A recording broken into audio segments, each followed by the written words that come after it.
میں ہوں وسیم امجد محمود اور آپ دیکھ رہے ہیں گزارشات۔ سیالکوٹ کے سانحہ کو گزرے ہوئے 2 ہفتے گزر چکے ہیں۔ پولیس کی پکڑ دکڑ جاری ہے۔ مختلف ملزموں کو پکڑ کر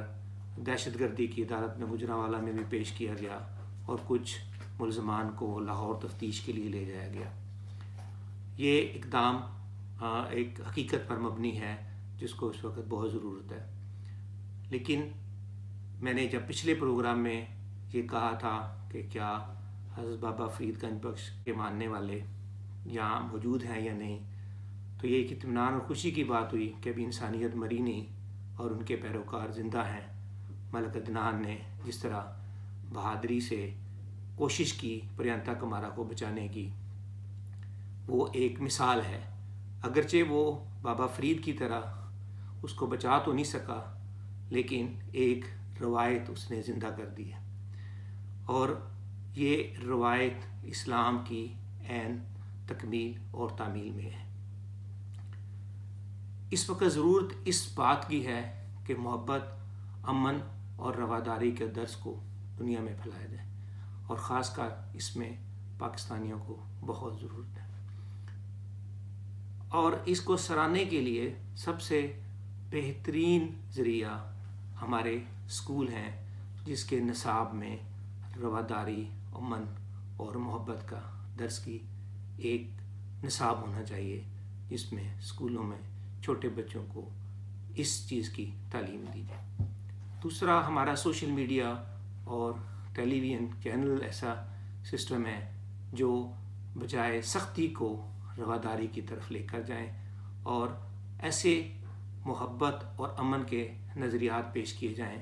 کہ لوگوں پر زیادتی کرنے کا سوچنا چھوڑ دیں۔ ہاں، دنیا میں کہیں بھی ایسے واقعات کی مثال نہیں ملتی کہ جہاں پر کوئی لڑائی ہو اور توڑ پھوڑ ہو۔ سری لنکا کے لوگوں نے اس کا ایک ثبوت دے دیا ہے، اور وہ عین اسلامی روایت کی طرح انہوں نے کیا ہے۔ وزیر اعظم سری لنکا نے انصاف کی اپیل کی، پریانتا کمارا کی بیوہ نے وزیر اعظم پاکستان سے انصاف مانگا۔ وہاں پر اس ظلم اور بربریت کے لیے نہ تو کہیں سڑکیں بلاک کی گئیں، نہ کہیں توڑ پھوڑ کی گئی، اور نہ پریانتا کمارا کے رشتہ داروں نے ان کی میت کو سڑک پر رکھ کر رکاوٹیں پیدا کی۔ کیا کوئی ایسی بات سوچ سکتا ہے کہ پاکستان میں اندرون ملک یا بیرون ملک کوئی ایسا واقعہ ہوتا اور وہ میت یا اس واقعے کا نتیجہ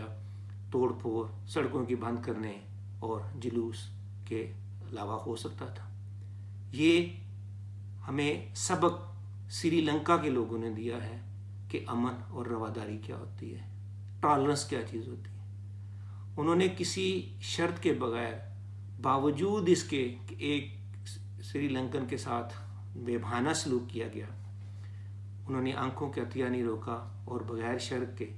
پاکستان کی آنکھوں کے نور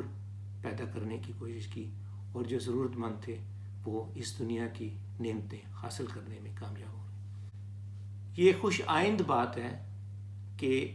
اس واقعہ کی مذمت گورنمنٹ کی سطح پر اپوزیشن نے، تمام مکاتب فکر کے علماء نے اور سوشل سوسائٹی یا سول سوسائٹی نے مل کر مذمت کی ہے، اور سری لنکا کے سفارت خانے میں بھی احباب نے جا کر اپنی اس تعزیت کا ریکارڈ درج کرایا ہے، اور سری لنکن سفیر اور ان کے عہدیداروں سے مل کر اس باہمانہ سلوک کی مذمت بھی کی ہے۔ لیکن اس عمل کو جاری رکھنے کے لیے کیا کاروائیاں ضروری ہیں؟ کیا یہ عمل صرف پریانتا کمارا تک ہی رہے گا، یا ان لوگوں کے ساتھ جو پہلے ناجائز سلوک ہو چکا ہے اس کے بارے میں بھی کوئی کارروائی کی جائے گی؟ کیا مشال خان، کیا باولپور کے استاد، شیخوپورہ روڈ کے ایک انڈسٹریلسٹ اور بٹھا مزدور غریبوں کے قتل کے لیے بھی اسی طرح کی کارروائی دوبارہ کی جائے گی اور ملزموں کو سزائیں دے کر کیفر کردار تک پہنچایا جائے گا، تاکہ لوگوں کو یہ اطمینان ہو سکے کہ زیادتی کا بدلہ اس کے انصاف کی صورت میں ملے گا؟ اگرچہ اس واقعہ کی میڈیا پر بہت مذمت کی گئی ہے اور مختلف پروگرام بھی کیے گئے ہیں، لیکن افسوس یہ ہے کہ اس کو کئی جگہوں پہ دوسری جہت دینے کی کوشش کی جا رہی ہے اور اس واقعوں کو پرانے واقعوں سے علیحدہ کرنے کی کوشش کی جا رہی ہے۔ چند دن پہلے اسلامی نظریاتی کونسل کے چیئرمین کسی چینل پر تشریف لائے اور وہ اس کو کہہ رہے تھے کہ یہ چند لوگوں کا ایک سلوک ہے جو کسی انتقام کی وجہ سے یا اپنے مقصد کے لیے انہوں نے اس قانون کو اپنے ہاتھ میں لیا۔ وہ پرانے واقعات کو اس کے ساتھ جوڑنے کی کوشش نہیں کر رہے تھے۔ تو کیا جو پہلے واقعات ہوئے ہیں وہ اسی قانون کے تحت لوگوں نے قانون کو ہاتھ لے کر اس طرح کی زیادتیاں نہیں کی، اور کیا یہ واقعات آئندہ بھی نہیں ہوں گے اگر ان کو پراپر طریقے پر اس کا علاج نہ کیا جائے گا؟ میں ایک چینل پہ بھی یہ پروگرام چند دن پہلے ہو رہا تھا جس میں 2 مکاتب فکر کے علماء اکٹھے تھے۔ مکاتب فکر سے تو شاید نہیں تھے، نظریات کے لیے اکٹھے تھے، اور ڈاکٹر ظہیر صاحب اس کے اوپر توہین رسالت کی قانون کے بارے میں اپنا نظریہ پیش کر رہے تھے، اور اس میں انہوں نے مختلف حوالے پیش کیے کہ یہ قانون کی کیا توجیہ ہے۔ وہاں پر اتنا غم ڈر کا احساس ہے کہ محمد مالک جیسے اینکر بھی مذہبی اس قانون کے بارے میں بات کرنے سے پہلے ڈر رہے ہیں، اور اس کا اظہار انہوں نے پروگرام میں کیا۔ نظریات کچھ بھی ہیں، وہ اگر یہ کہتے ہیں کہ قانون سے ٹھیک نہیں ہے تو دوسری طرف اب جو علماء بیٹھے ہوئے تھے جس میں طاہر اشرفی صاحب تھے، احمد رضا کاظمی صاحب تھے، انہوں نے بھی یہی بات کی کہ نہیں یہ قانون جاری رہنا چاہیے۔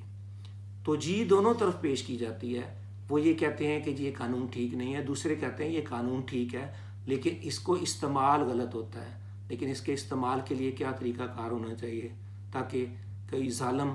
جو ہے اپنے مقاصد کے لیے غریبوں اور کمزوروں پر اس پہ لاگو کروا کے ان کو دوست نادلی میں نہ لے سکے۔ اس قانون کو اگر آگے لے کر جائیں تو ایک فرقے کی مسلمانوں میں ہی اگر ایک توجیہ ہے توہین رسالت کی یا توہین مذہب کی، تو دوسرے فرقے کی دوسری توجیہ ہے، اور یہی آپس میں اختلاف اگر آپ سوشل میڈیا پہ دیکھیں تو بڑے بڑے علماء جو ہیں ایک دوسرے کے اوپر شرک اور کفر کے فتوے لگا رہے ہیں۔ ملک میں اس وقت علماء کے 2 گروپ بن چکے ہیں، جن میں ایک یہ توجیہ پیش کر رہے ہیں اور وہ بھی قرآن اور حدیث کے حوالے دے رہے ہیں، جبکہ دوسرے جو ہیں وہ اپنا حوالہ دے رہے ہیں۔ تو کیا حکومت کو کوئی ایسا پروگرام نہیں رکھنا چاہیے جس میں دونوں طرفوں کو، دونوں صرف کے علماء کو بلایا جائے اور اس کے اوپر سیر حاصل بحث کر کے مذاکرہ کر کے ایک ایسے نتیجے پر پہنچا جائے کہ تاکہ ظالم مظلوموں کے ساتھ کوئی ایسا سلوک نہ کر سکیں یا اپنے ویسٹڈ انٹرسٹ کے لیے وہ کسی کے اوپر اس طرح کی توہین رسالت یا توہین مذہب کا قانون لاگو کروا کر ان کو ایذا اور تکلیفیں نہ پہنچا سکیں۔ یہ جو میں نے مذہب کی اور فرقہ کی بات کی ہے، اس کو دور نہیں جائے، یہ قانون اس طرح بھی لاگو ہو رہا ہے۔ آپ پیچھے چلے جائیں تو چند سال کی بات ہے، 1 سال کی بات تقریباً، کہ ملتان میں ایک پوسٹر ایک دکان کے باہر لگایا گیا، اور وہ کیونکہ صاحب جو دکاندار تھے وہ کسی دوسرے مکتب فکر سے تعلق رکھتے تھے، انہوں نے وہ پوسٹر اتار دیا، تو ان کے خلاف قانون میں جا کے ایک FIR کٹوائی گئی، اور وہ چند دن حوالات کی سیر کر کے آئے، اور ان کو اس پہ بعد میں معذرت کرنی پڑی، اور دونوں گروپوں نے بیٹھ کر آپس میں صلح صفائی کی۔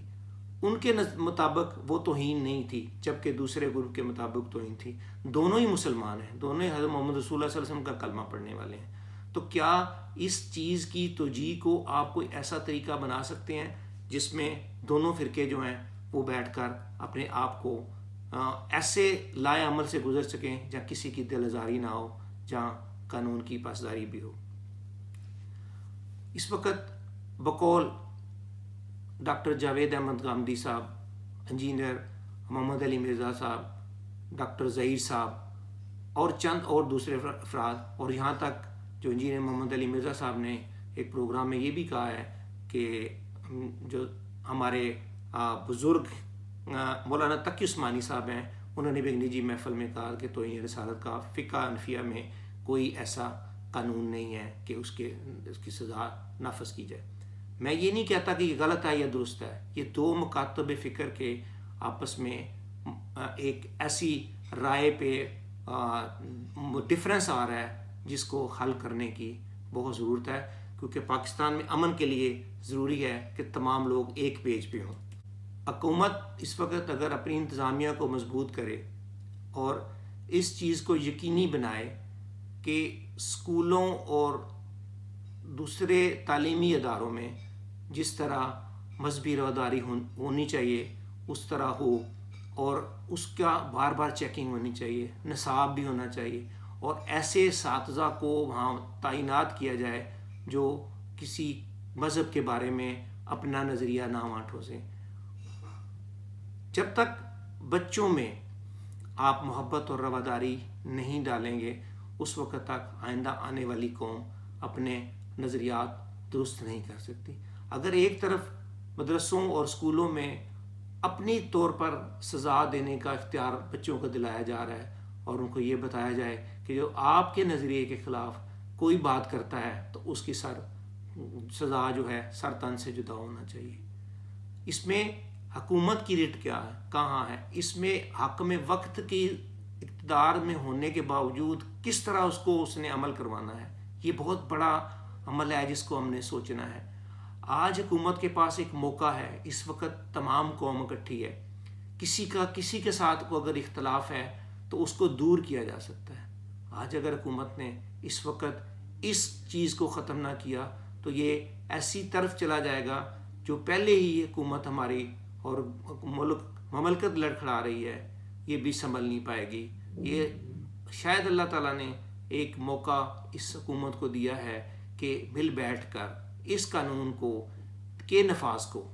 کس طرح آپ بہتر بنا سکتے ہیں، اور اگر یہ قانون اسلامی نظریات کے خلاف ہے تو اس کو کس طرح آپ امینڈ کر سکتے ہیں، وہ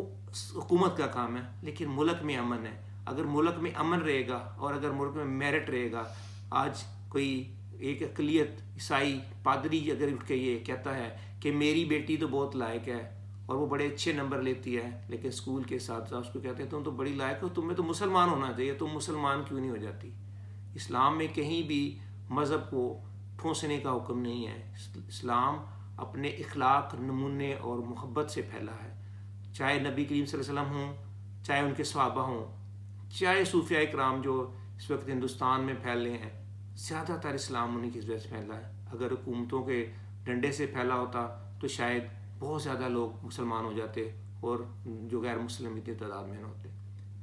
کیونکہ یہ ایک صدیوں تک چلنا ہے اور رہتی دنیا تک یہ دین قائم رہنا ہے۔ اس لیے جو بیسک ہے اسلام کی اس کے اوپر عمل کروائیں۔ اقلیتیں یا وہ دوسرے نظریات کے لوگ جو ہیں وہ خود ہی اس چیز کو سمجھیں گے، اور جس طرح جاوید غامدی صاحب کہتے ہیں کہ افہام و تفہیم ہونی چاہیے، بات چیت ہونی چاہیے۔ بہت سارے ہمارے اور علماء بھی کہتے ہیں کہ جی بات چیت ہونی چاہیے۔ تقی عثمانی صاحب نے بھی کہا کہ کسی کو کوئی حق نہیں ہے کہ وہ کسی کے فرقے کے بارے میں یا کسی کے دین یا عقیدے کے اختلاف کی وجہ سے اس کو مار دے۔ تو یہ ختم کرنا ہوگا۔ اگر ملک کو ترقی کرنا نہیں ہے تو افراتفری، ملک کو قانون کو ہاتھ لینے، جلوسوں جلسوں اور دوسرے چیزوں کو کنٹرول کرنا ہوگا۔ اگر کنٹرول نہیں ہوگا تو پھر وہی ہوگا، نہ رہے گا بانس اور نہ بجے گی بانسری۔ اگر میری ویڈیو آپ کو پسند ہے تو اس کو سبسکرائب کریں، لائک کریں۔